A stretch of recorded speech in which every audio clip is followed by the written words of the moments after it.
So with that, I would like to welcome Benoit Santar and Etienne Richan. Welcome to the live stream. Hi, Hey everyone. everybody. Cool. Integrations team representing. I'm going to hand it off to you for today's presentations, and thanks for being here. All right, Ben, so you want to open things up? Yep. So first, big ticket feature for 21.1 in integrations was Unity addressable support. Can we just see those slides, please? Absolutely. This is the... Yep. All right. So the first question could be, why did we decide to support addressables now? Well, for veterans that are used to using Wise, typical media management can start to feel a bit outdated. It was invented back when games were on CD-ROMs, and it was a good idea to have all your media contiguous to your levels and all that for your game. And so the idea of monolithic sound banks was used. But now we're starting to see that manually assigning your things to your sound banks is starting to be tedious, especially with games that have more and more content. And also, large sound banks, large binary files don't play very well with iterative content like DLC or seasons in episodic games and whatnot. So we decided to revisit all of that. The logical step in dusting out this media management problem was to leverage the game engines that already exist. Both Unity, Unreal, in-house engines, they all have asset dependency systems that we could tap into to just sort of so that we feel more integrated into the engine of your choice. So right now, having monolithic binary sound banks on disk is kind of a parallel pipeline for your audio. You need to tweak your packaging settings in your engine to tell it to not forget to package your sound banks. In Unity, you have to use the magical streaming assets folder. So it's always a bit wonky and it doesn't feel fully integrated into the engine's asset pipeline. So our first goal is to really eliminate that parallel universe and just use what the engines already have. And in Unity, they've introduced addressables as an experimental feature a few years ago now, and we've decided to just tap into that to manage our media. So what we did in 2021.1 in the Unity integration is the first step towards having better media management. So as Etienne will present in his presentation, it is not the silver bullet we aim for in 21.1. It's the first iterative step where basically we make the sound banks recognized by the asset pipeline and then hand it off to Unity to package everything. So without further ado, Etienne, show us addressables. All right. Thanks, Ben. Yeah, so I'd like to open things up just by sort of going with a brief overview of what the Unity integration entails right now. So sort of what are the main parts of this? So one of the first things you're working with in the integration is the Wise picker, which lets you see your Wise object hierarchy inside of your Unity project, and then you're drag and dropping your objects from this picker onto your game objects to create Wise components to handle whatever audio logic you want to happen in your game. We also provide API wrappers so that you can control the sound engine directly if that's more your style of thing. And then another important part of the integration is that we package Wise assets into your game. So as Benoit mentioned, we copy these files into streaming assets when you build your game based on which platform you're building for. We'll also package the platform-specific binaries that your different plugins might need. Yeah, so the build system is integrated in the Unity integration. And finally, we provide a WAAPI client, which lets you communicate with Wise authoring using this wondrous API that I hope you're all familiar with. So what does the addressables package actually address? basically, it changes the AK bank component so that it interacts with addressables, and it is a major overhaul of how we're doing our asset packaging. So we're no longer copying these files into this folder so that the Wwise engine can find them and load them. We're letting addressables and Unity load the media and sound banks into memory and then pass them to Wwise. So, brief overview of what is an addressable asset. So this addressables package is a package you add on to your Unity project. It's not built in. So if you're not familiar with it, I would recommend taking some time to familiarize with the baseline system before diving into our implementation of it. So fundamentally, once you have this package, basically all of your assets have a checkbox that lets you mark them as addressable. And that lets you use a concept called an asset reference in your components or scene objects to reference these addressable assets without kind of hard linking them. So normally, if you reference it to another asset in a component, well, when you package your scene that contains that component, everything it references gets bundled into it, into an asset bundle. But with addressables, it lets you kind of segment, keep some things in one asset bundle and then your addressable assets in different asset bundles. So seeing as these assets are in different bundles, the addressable system is used to load assets from these bundles dynamically and asynchronously, which is something important to consider. Addressables has this concept of groups, which when you build them, become different asset bundles.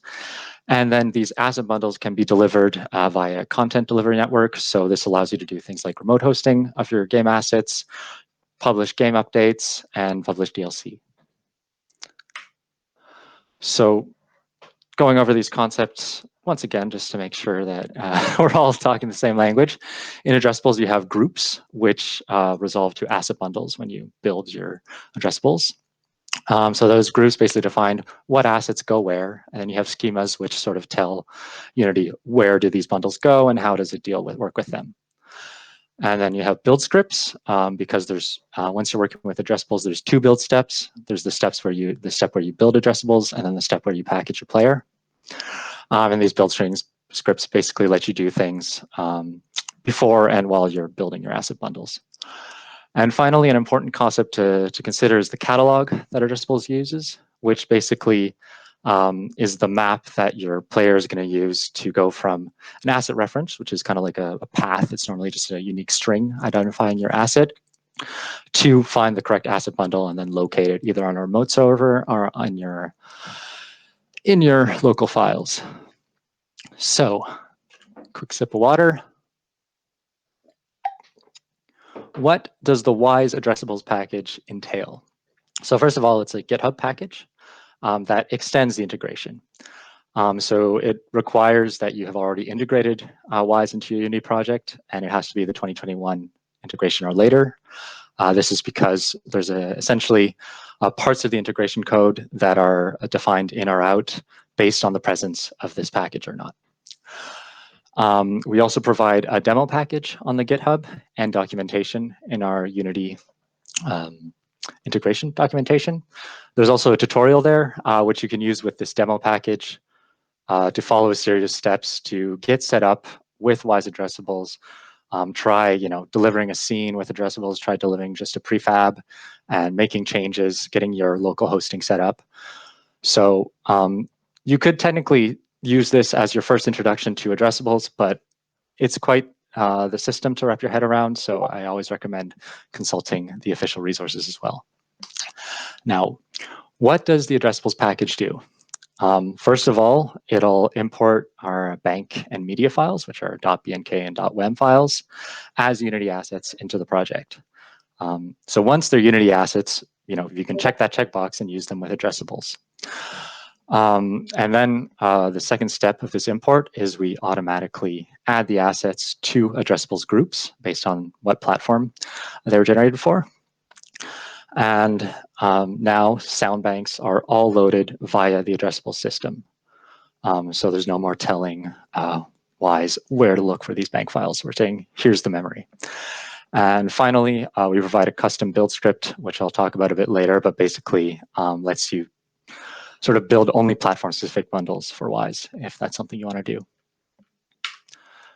And finally, before we actually get into the more technical details, I want to address the question, why is it experimental? So, I mean, the first reason is that, while we're confident in this and we've tested it on our projects like the Wwise Adventure game and the different things we use for internal testing, we don't have yet have feedback from teams who have used this in a very large scale project. There are also some features that are not yet supported. So prepared events, external sources, and encoding and decoding sound banks are not things that are currently implemented, but are sure to come down the pipeline. And the main reason I think it's experimental is that we want to be flexible with it. If we get a lot of feedback about certain features, you don't like the way that the groups are being created, we want to be able to make some serious changes and have that be expected by our clients, that we want to make this work as well as possible for the most workflows. We want your feedback. Please share it. If you're having problems with support or on the community Q&A, and we really want to make this as useful as possible for everyone. Great. So moving on, I'm just going to cover briefly how we used to load banks, how they're loaded now, and how streaming media is handled as well with this addressables paradigm. So in the vanilla Unity integration, in your scene you probably have a game object which contains an AK bank component, which is what you use to load banks in your scene. You have some triggers on it which will load or unload the bank depending on certain conditions. And So basically what is inside that AK bank is what we call a Wwise object reference, which essentially just stores the bank name. So when you load that component, when the load bank method is called, we tell Wwise, hey, load a bank with this name. And Wwise is aware that its media files and bank data are located in the streaming assets folder. So it'll go and load that into memory on its own. And then if you have streaming media, well, it'll find the WEM file and stream it from disk. So with addressables, we have a couple extra layers to this Russian doll that I created to illustrate this. So once again, we have a scene, you've got a game object on it. It's got an AK bank component, which under the hood is using a Wwise object reference to keep track of the bank. And now that object reference is storing a Wwise addressable bank, which is this new asset we create when we import the banks. And this addressable bank, which is going to be packaged with your scene, contains asset references to the addressable actual data of the bank and the media that the bank uses. So when you call load bank, addressables will fetch that asset bundle and load the data from it. So if you can imagine that you have a scene that's packaged into your game by default, your default asset bundle is going to contain all of these things. Oops, there we go. All of these things, and then all your different asset bundles for your different banks are going to be in different asset bundles. Simple as that. And then we fetch them with addressables. Great. So drilling down into what actually happens with a load bank. So in the addressables package, there's a new bank manager, which is what handles the loading and fetching with addressables. So you call load bank on your component. The addressables bank manager will tell addressables, I need to load this asset. And then at this point, things become asynchronous because the addressables API is async. So addressables will check its catalog, see if the bundle is currently downloaded onto the user's computer. If it has to, it'll download the bundle. The bundle is then loaded into memory to a certain extent, and then the asset is loaded from the bundle. And then at this point, we can take that data and pass it to Wwise via a memory copy. And we use a memory copy. While slightly less efficient, it basically lets us free up all the memory in Unity and unload that asset bundle if there's nothing else being referenced in it. So then all the memory management is handled by Wwise, and you don't get stuck with things kind of trying to keep track of where that was loaded. And then for loading streaming media, this at the moment, as the person who did it, I'd say it's less than ideal, but you know, there's some simple changes that we plan on making that will make this more ideal. So once a bank asset is loaded, we also check the list of media assets in that addressable bank object, and then we'll go fetch those media assets from the asset bundle, and then check if they're already present in the game's persistent data folder. So we basically have a hash that we check, that we compare to make sure that the media hasn't changed since the last time you fetched the asset bundle. If the media has changed or it's not there, then we'll write that asset from memory into the persistent data folder. And Wwise, when you're playing streaming media, it will go and fetch read that data off the disk. And then once all that's done, we release the asset so the asset bundle can be unloaded. So in the short term, ideally, we don't want to have to load that asset bundle just to see if we've already got the file or not. We might want to check that a bit more ahead of time with just a file hash. And in the long term, obviously, we'd just like to be able to have Wwise directly read the streaming media data from the asset bundle. But that's a longer term objective because there's different ways you can compress your asset bundles, and you know, it's a bit of a trickier task. Great. So at this point, I'd like to move on to a demo where what I'm going to do is I'm going to install the Wwise Addressables package into the Wwise Adventure game that we all know and love. I'm going to take a look at the new assets that have been created. We're going to take a look at the default groups that have been created for these assets, and we're also going to take a peek at where these WEM files have been extracted so that they can be played. So let me switch over to Unity, and I'll put that full screen for now. So this is the WAG. I'm in the main scene, and at the moment, I don't have addressables installed. I don't have the addressables package. So in order to go get that, I find the correct tab. So we have an Audiokinetic GitHub, and we have this Wwise Unity addressables package, which is available up there. You can clone it, you can tweak it, you can give us feedback on it. However, the README is a bit sparse because we want people to be reading the official documentation. And in this documentation, there's a very extensive overview of getting set up, in the Wwise demo game, building the project, and then we have a tutorial with an example of how you might want to package DLC and then deliver it with a local hosting setup. Yeah, so I want to install this. So Unity has a handy feature where in the package manager, we can add a package directly from the Git URL. So that lets us kind of like pull things automatically. You might want to clone this if you plan on making some changes to the source code, and then add the package from your disk. So now we just get to wait a little while, an indeterminate amount of time as the package gets imported. It should take less than a minute. And I just have to make sure that at some point it's going to do domain reload. And I'm going to have to click on something in Visual Studio.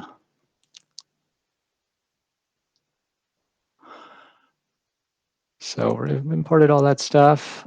Domain reload here. Great. All right, solutions being prepared. And there's the thing. All right, now we can work in Wwise. So the package is installed. The code files are here. It's not a ton of code. You can go through this pretty quickly.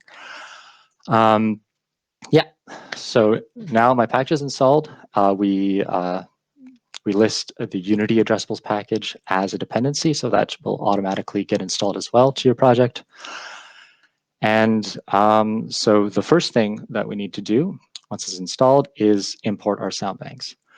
So in order to do that, we go into our project settings, and then we get to choose where we want our sound banks to be generated. So if I were to open my Wwise project right now, you'd see that in the settings, my sound banks are set to be generated in a generated sound banks folder that's outside of my Unity project. Now that these need to be imported, they have to be within the assets folder. So basically the only constraint is that you choose a folder within assets, and then you can name it whatever you want. I'm going to name this Wise Data. Okay. And then if you're kind of coming from a vanilla project, it might automatically copy the files into your generated sound banks already. So the import step is going to be automated. In my case, I'm going to regenerate my sound banks. And here's a quick peek at the WAAPI picker while that happens. Right, so the assets have been generated, and because they were created in the assets folder, Unity is going to import them into the project. So you can take a look at in the editor files. You can look at how our custom asset exporters are, what they're actually doing. But in summary, they're creating an asset for each bank and each media file. And then it's creating an addressable bank, which basically contains the mapping for each platform to specific bank and media files. And it's what's used by the component to fetch the correct bank. And it's also, the second thing it's doing is it's creating addressables groups for each platform and adding these assets to them. So we'll just let that finish.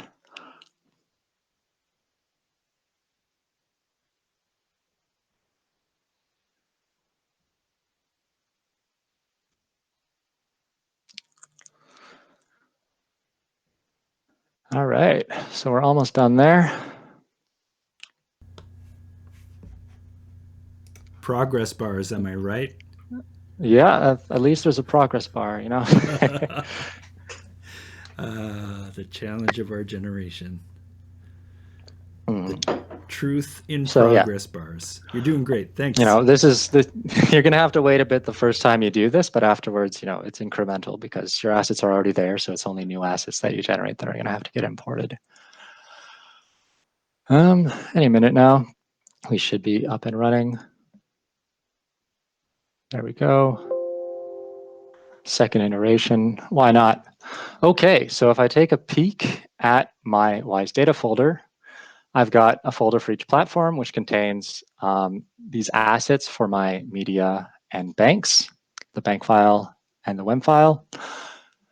And I just renamed that. That's dangerous. Anyway, and then in the Wise Data folder, we have these sort of meta addressable sound banks. So say we look at the desert sound bank. So there's two things to look at. So there's the data platform list, which is basically, you know, each platform is going to have a different set of banks and media, obviously. So that's where we keep track of those. And then when you build your game, we sort of discard this part of the asset and we only keep the current platform assets, which is a mapping of basically localization languages.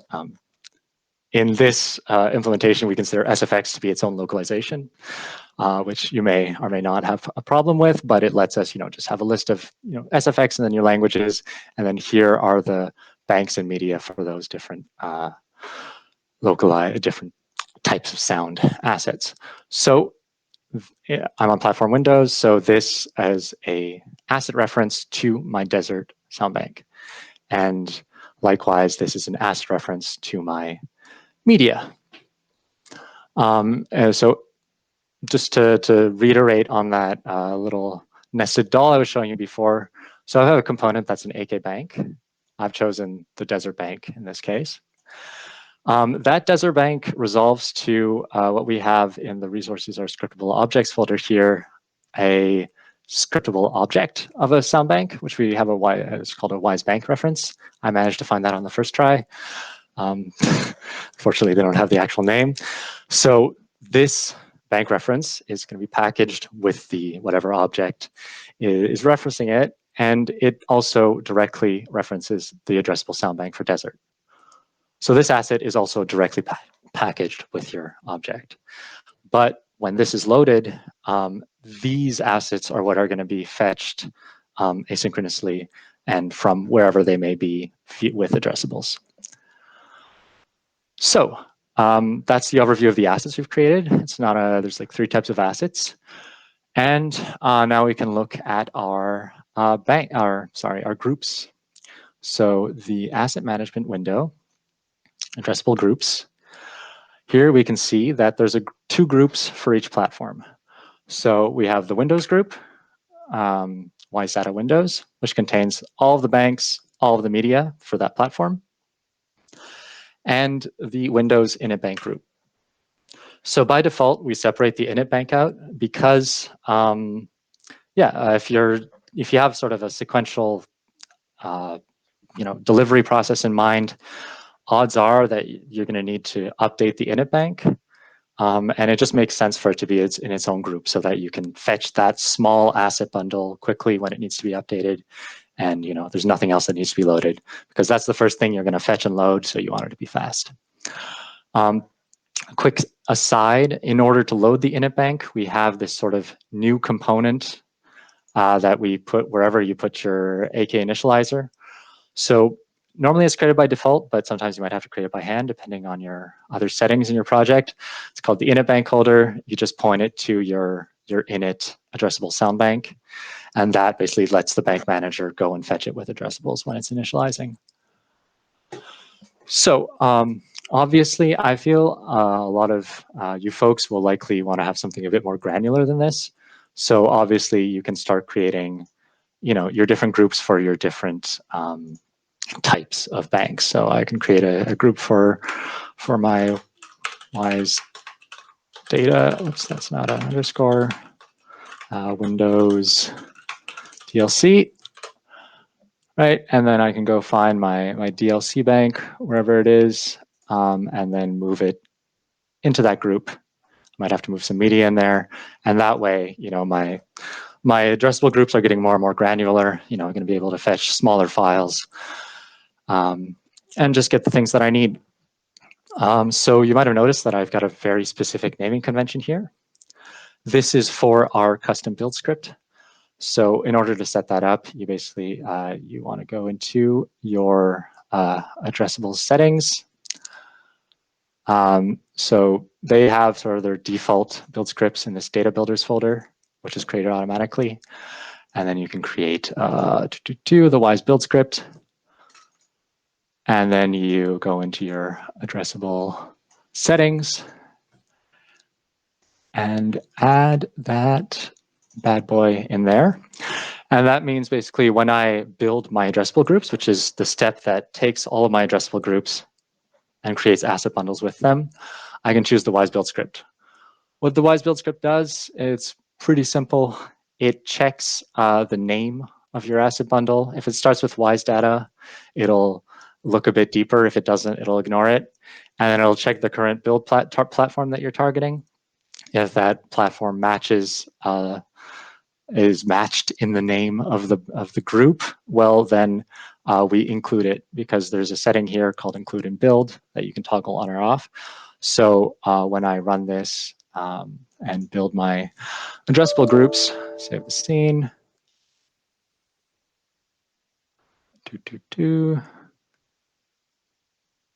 Just give it a second. It's building a couple groups. Right. We can see that while my Windows, say DLC, has been built, the Mac Init Bank has been unchecked. So, if you just want to build everything all the time, use your own build scripts, but we thought this might be useful for some people, and it also gives you a bit of an example of how you can create custom build scripts to work with addressables. So now that that's done, I've built my groups, excuse me. I've set up my Init Bank holder. I can actually just run my game, go into my main scene, and the change should have worked. So let's go in here. So I don't know if you guys can hear this, but I can. I'm swinging my blade. I've got sound. And we've got a bit of still a little bit of debug logging going, just, because you're probably going to hit some minor issues the first time you try and package things. So we let you know when the bank actually gets loaded and if it had a valid bank ID. So you you might want to comment those out once you're familiar with the system, but this is a good way of keeping track that your banks are actually getting loaded by the system the way they're intended to. Yeah, so the last thing I wanted to show you for this addressables demo is when I changed my Wwise settings to generate sound banks in Wwise data, it automatically changed the XML file, well, the project file for this. So your project gets reloaded if it's open, obviously. And if I look in here, the target for my generated sound banks is now inside of my assets folder. So that's how we handle that. And that's the one thing when you're uninstalling this package, if you want to revert, then you're going to want to change this back manually. Yeah, and the last thing I wanted to show you is where my media actually ends up. So when I play the game, we load the sound banks and we unpack the streaming media files. So they end up in your, your local Unity games persistent data folder. So here we've got all these WEM files and their hashes for comparison. So yeah, heading back to the presentation. To wrap things up, things to keep in mind, your sound banks are loaded asynchronously, which means that events are going to be delayed until the sound bank is loaded. So if the first time you're loading the bank is when you're going to be fetching that data remotely, you might expect a certain delay if you're trying to fire events immediately. Another thing to watch out with addressables is assets that are referenced in a scene are packaged with that scene. So the addressables system lets that not happen. But if you try and link these bank assets directly in your scene, well, they're going to be packaged in there. And finally, this is more general knowledge, but addressables is not meant for updating code, only assets. So you're not going to be able to switch to using addressables on a shipped game without having to rebuild your player and ship that to your users. So with that, if you have questions, because we're covering a lot of stuff, I think it'd be better to save them for the Discord breakout room, unless Damien or Benoit, there's something that's popped up to you right now. Great. Thanks, Damien. So moving on, take another quick sip of water. Our next presenter, me, WAAPI and Unity. So what is WAAPI and Unity? How do you, if you're already using this, what's changed? And if you want to use this, get excited, because it's never been a better time to start doing so. So what have we changed in 2021 to the integration that affects WAAPI and Unity? So first of all, we've sort of overhauled the Wwise picker so that it now has two modes. It's got the sort of legacy mode and the WAAPI mode, where it'll communicate directly with Wwise authoring. And to a certain extent, this affects game object components because the picker in your components can also be in legacy or WAAPI mode. And finally, we've sort of completely redone the WAAPI client wrapper so that a lot more of the behind-the-scenes stuff is handled, and you just have an interface that you with more friendly calls. So it can be used more easily, and so there's less chance of there being interference between the things you're trying to do. So briefly covering the picker modes. So in file system mode, it's the same as always. Basically, what it does is it parses the work unit files on your disk and populates the hierarchy from there. Whenever you save the project, your work units get updated, they get reparsed, and your picker displays those changes. So the functionality in the picker is pretty much limited to component creation. You can drag and drop your objects from the picker onto a game object and get that component. With Wwise authoring mode, it now uses WAAPI to communicate directly with your open authoring project. So obviously you need to have Wwise open alongside your Unity project for this to work. And once that connection has been established, whenever you make changes to your project, those will be immediately reflected in the picker via a subscriber system. And there's some extra new features, like you can sync your selection between the two, you can trigger events, you can stop all your events, you can rename and delete objects from within Unity, and you can open the folder, And there's this find references in scene, which doesn't really use WAAPI, but it's a new feature that we've added to the picker that I think you might find handy. So I think I'm just going to go to the demo right now because we're right in it. So if I take a look at this Wwise picker, we'll see here I've got this these two modes, and right now I'm connected, but I can't actually update my picker because in Wwise I've got a modal window open. So if I close that up, this error message goes away, and lo and behold, my picker is populated with all the assets in my game. So I've got auto sync selection checked. So if I select this campfire, it's selected in the Project Explorer, and vice versa. I can select things in my Project Explorer, and boom, I'm selecting them in my picker. If I uncheck this, that's where this little Find in Project Explorer comes into handy, because I can sort of look around my picker and then, okay, this is what I want, and then find it in the Project Explorer, and then it selects it in there. So other things I can do is I can rename this asset, whatever let's call it. There, it gets updated in WAAPI. I can actually delete it. It gets deleted there, and here's the test moment of truth. I can undo that, and hey, it came back. So it's more responsive. You don't have to save your project every time, but you have to be sure that you save your changes at the end of the day before you generate your sound banks. Yeah, so that's most of the features. I should have stopped that a while ago because you guys can hear that little music. It's a groovy loop, yes. though, Etienne. A little loop, but a bit repetitive. Yeah, perhaps. but no offense, Mads. We're idling, right? And, yeah, exactly. So thanks so much for the overview. Again, I'm not quite done there, Damien. I've still got a couple tricks up my sleeve. You're almost there. I'm so excited to hear the end of this presentation. All right, so that was the Wwise picker. There's some neat extra little features we've added now. So say, for example, I've got this desert bank here. I can now right-click the component and find it in the Wwise picker from the context menu there, which I think can be useful for some people. I can also do the same thing where I right-click my Wwise object here and find references in the scene, which is basically just going to update this search bar and find the reference to my scriptable object. So now I can find this bank. So hopefully this sort of cyclical, I can find the component here from my scene and then go into my picker, then find something else, will improve the quality of life of people working with Unity. And let me just clear that little red thing, because sometimes you get errors, but so far it fails gracefully. And you're not gonna, this is all still working fine.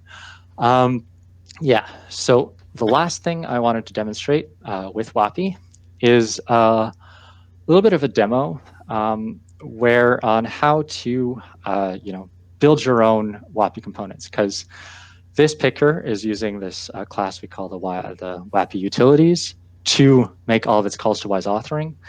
And basically everything else you want to do with WAAPI should also go through these utilities. So quickly in the slide, we have the WAAPI utilities and the WAAPI helper. And basically this handles all of the asynchronous nature of WebSocket communication and provides helper functions to send your WAAPI commands and receive that data and parse it. So in this case, I've created a little custom component here that I call the sound volume slider.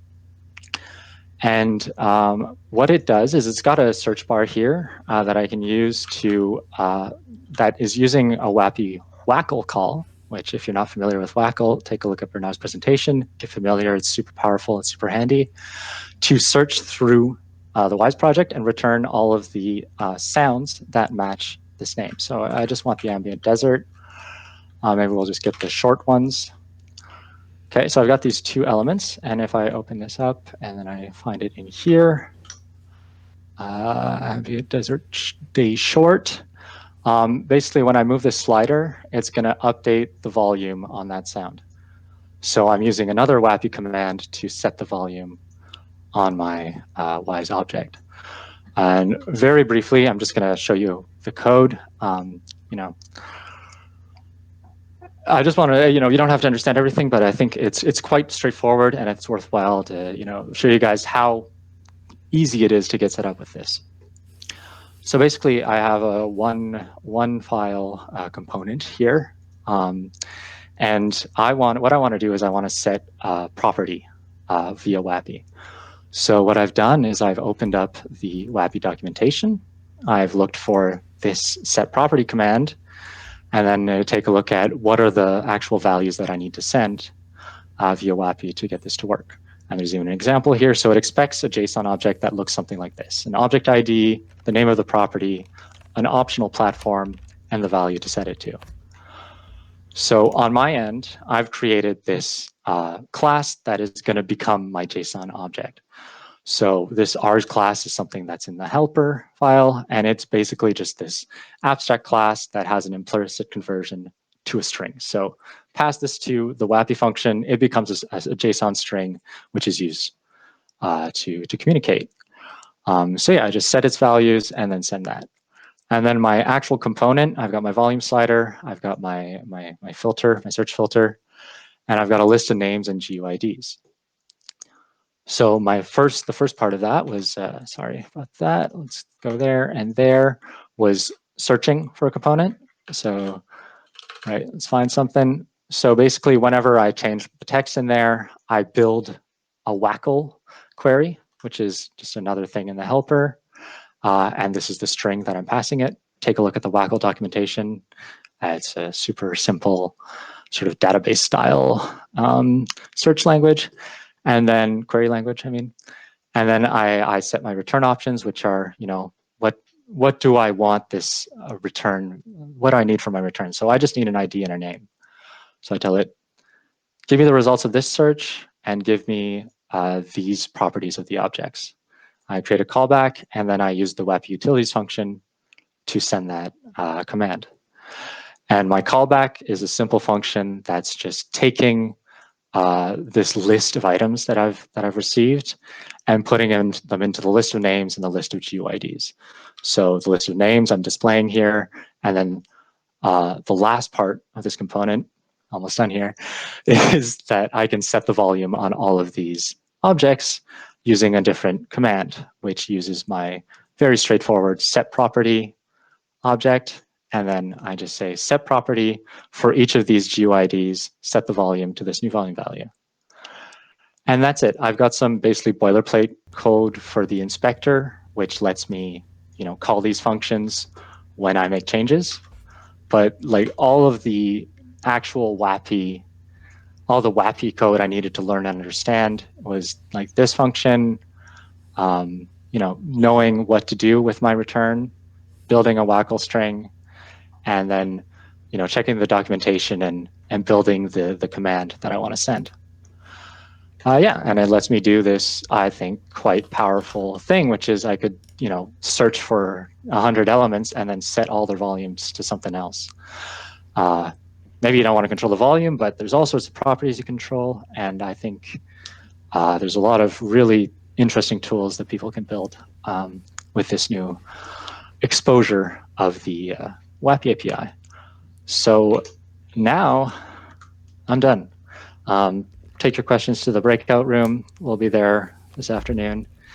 Awesome. Take it away, Damien. Etienne, thank you so much for giving that overview. And I know that, Wise users out there using the Unity integration, from the accessibility of these new WAAPI features that you're just showing off, brings, Wise directly into Unity, all the way down to that engine level addressables and the management of resources. Now, not every Wise author is going to be handling that, but every game is going to have to handle the management of their assets in some way. And so whether it's the Wise artist or author who's doing it, or if you're working as a Wise author with your developer to set these kind of resource management strategies up, it's really great to see the progress and steps that we're taking towards trying to build a better pipeline solution for a wide range of developers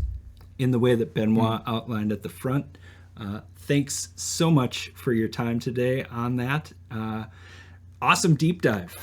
Some great, Yeah, all right. some great feedback in the chat, and again, thanks again for your expertise. All right. Well, thanks for your attention, folks, and enjoy the rest of the expo.